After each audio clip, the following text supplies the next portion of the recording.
Rumbling and rattling over rutted, rugged, cracked, uneven and potholed roads is something that all cyclists will have to face from time to time, and some more than others, depending on where you live.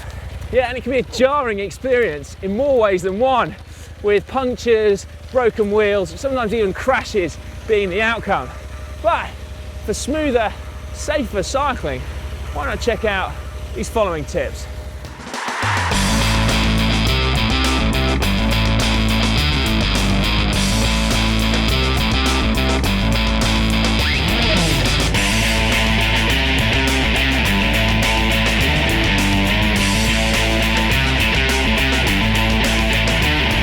Be prepared. And by that, I mean a couple of things. Firstly, an awareness of the route is always a good idea, just so you know what to expect and what's coming up ahead. And secondly, and arguably more importantly, is make sure you've got the correct tyre pressure. So firstly, not too soft, just to avoid the risk of getting any pinch punctures. And secondly, not too hard, so you don't get bounced all over the road and even risk losing control.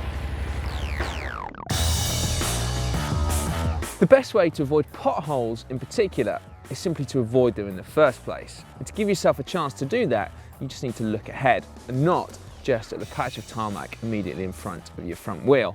So if you scan the road ahead like Matt's doing there, then it'll give you time to assess the road surface and then, crucially, take a considered line to avoid the pothole as opposed to swerving last minute or worse, just crashing straight through it. Look, I know this isn't a skills video, so just hear me out. The humble bunny hop is a vitally important and very, very cool skill to have in your toolbox of skills. Woohoo! They're an absolute get out of jail free card, especially when you're faced with a pothole on a fast descent or a very quick stretch of road when there's no time or it's just not safe to manoeuvre around it. A well executed bunny hop has got us out of some pretty difficult situations on many, many occasions. It's just a shame that my toolbox of skills was empty about a year ago when I hit that log.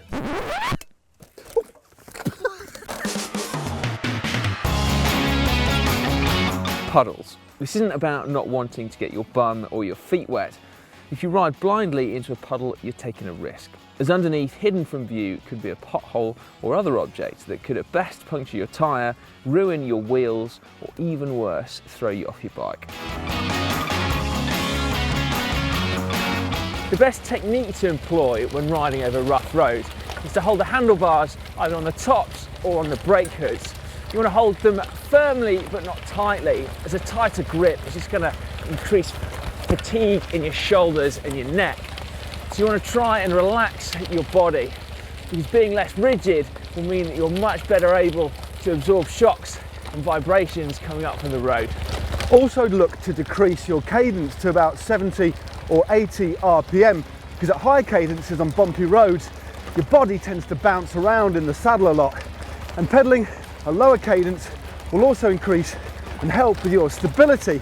Now on shorter sections of really bumpy roads, it's also worth, if you can, increasing your speed, because this will have the effect of smoothing out those bumps as you glide over the top of them. I feel like I'm gliding. I feel like I'm gliding, Si. Point out potholes.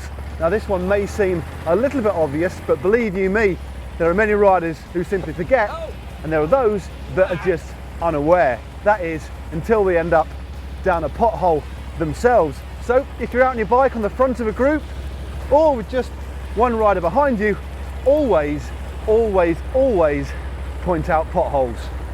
It's not just courteous, it's also safer. If you ride regularly on rough roads, then you're really going to want to get some wider tyres. They increase your comfort significantly, and they're also going to reduce the risk of pinch punctures. And to be fair, wider tyres are actually becoming increasingly popular across the board, because you can also get lower rolling resistance with them as well. Now you're going to want to look at maybe a 25, a 28, or even bigger if you can fit it in your frame. It's also worth noting that you'll actually spend a little bit more energy at a given speed on rough surface as opposed to riding on a nice smooth surface. So don't be too worried if your average speed starts to drop a little bit and it feels a little bit harder. It's not you that's inefficient, it's actually the road surface. Road lag. Definitely. Yeah. So you want to look up ahead, relax on the bike, consider getting wider tyres and practice, definitely practice those bunny hops. And if you do end up down a pothole or worse, you might want to check out our roadside maintenance playlist. You can get through to that just up there. Good tip, Si. And for our new show, Ask GCN, how about clicking down here where we'll try and answer all your burning cycling questions. You can email in about how to bunny hop, couldn't you? Could do, definitely. Oh, and to subscribe to GCN, click on the globe somewhere within this frame.